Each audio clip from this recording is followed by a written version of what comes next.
salaamaaleykum mbokk internet Ndam TV dal leen nag jàmm seen flash d'information. ñii di liggéeyee ci crédit mutuel bu Sénégal fas yéene nañu am ab grève ndiki fukki fan ak ñaar jàpp fukki fan ak ñett ci weeru janvier ginnaaw ab xibaar bu ñu xamle fële ca Seneweb. ñii di syndicalistes yi lu ñu bëgg rek moo di lépp lu ñuy laaj jëmale ci seen nekkin bu mucc ay ak seen wàllum liggéey ñu nangul leen ko. ngir bëgg loolu yëpp antu ñii di liggéeykatu CMS daañu amal dàkkub liggéey ci réseau CMS bi yëpp li ko dalee fukki fan ak ñaar jàpp fukki fan ak ñett ci weeru janvier. ab samba boy bu am ñeent fukki at ak benn nekk doomu Guinée Conakry la takk der yi teg loxo ginnaaw seen doxub caytu li wër école Mariama Niass bu ñu sukkandikoo ci yéenekaay bii di L'As moom moomu di ndawu Guinée nekkoon mécanicien yoroon ab saak bu defoon ci lu toll ci ñeenti kilogramme yamba naka noone ñii di takk der yi yóbbu ko fële ci police bu Grand Yoff laata ñu koy defeere fële ca parquet bu Rebeuss. benn taximan atam toll ci fanweeru juróom-ñaaru doon sàkku ay client wam ginnaawu ndërgalaayu paakaam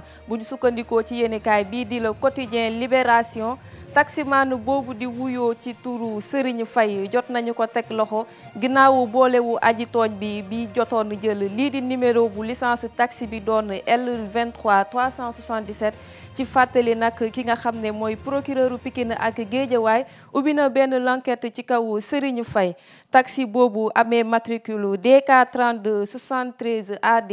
yoon teg na ko tamit loxo. lii di campagne électorale yi tàmbali na niki samedi bi ñu génn ñu nemmeeku ci jàmbarloo ci diggante ñi farek Bamba Fall maire sortant de Médina ak kii di Cheikh Ba nekk candidat foofu ci maire bu Médina ba sax ñii di takk der yi ñoo leen mujjee tàkkale ak ay gaz lacrymogène. li ajewoo jëm ci charte non violence ginnaaw wootewu cadre unitaire de l'islam bu Sénégal ñu gën ko xam ci CUDIS ngir signature charte boobu ñëpp ñi nga xam ne ñoo ngi ci cadre politique war a dem ci jongante élection locale yi ñu seetli ni lu ñu mel jëmeluñu ko. tàggat yaram ubbite CAN 2021 bi amaloon nañu ko ndiki démb fële ca Yaoundé ci diggante pays organisateur bi di Cameroun ak Burkina Faso ñu nemmeeku ci ndamu Lion indomptable yi ci ñaari ball ci benn ginnaawu ñaareelu penalty yi ñu def ci kaw capitaine Vincent Aboubacar ci ñeent fukkeelu simili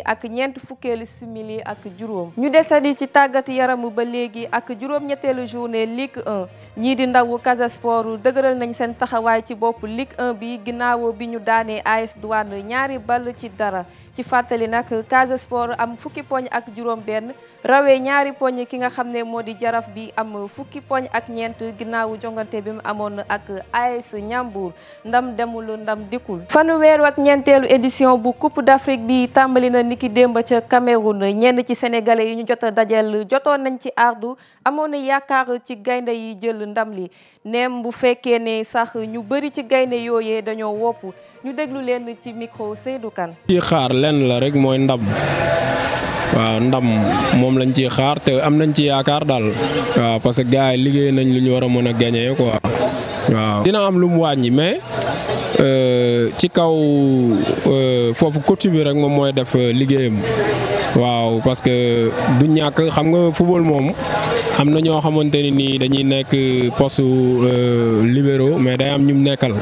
ñoo xamante ni nii ñooy nekk ci ginnaawam xam nga moom bu footballul am na ku war a mën a jël place am ñooñu war nañ mën a def comme ki nga xamante ni nii moom mooy partant bi quoi. waaw comme nekku fi mais war na mën a def lu kii loolu xam nga lu kee doon def lu raw loolu war na ko mën a def. ndam laa si xaaroon ndam laa si xaar ba léegi tamit mais ñi nga expliqué ni fii yëpp fubaluñu rek xamal ni ñooñu yaakaar bi moom ñu ngi xaar si loxo yàlla rek mais ñi nga expliqué yëpp ay cadre yu mag fubaluñ si première fois bi deuxième fois na ñaan yàlla rek ñu am qualité pour ñu fubal ñu mën si génn parce que instant moom ñun ñëpp ñu ngi xaar équipe bi rek équipe bi lañ xaar fii ba ngoon rek. xanaa am si xaat bu rafet rek bien vrai que ak Covid bi ak absence yi am nii dina jouer quelque part mais ñoom seen bopp rek bu ñu amee courage rek war na si mën a génn quoi ñu bañ a xalaat loolu en tout cas affaire de kii la rek affaire de play la nañ jéem a góorgóorlu rek quoi yàlla baax na quoi classement bi aussi bon peut-être dina jouer quelque part mais aussi ñoom instant bi sax si lañ gën a mën a am possibilité gën a am courage que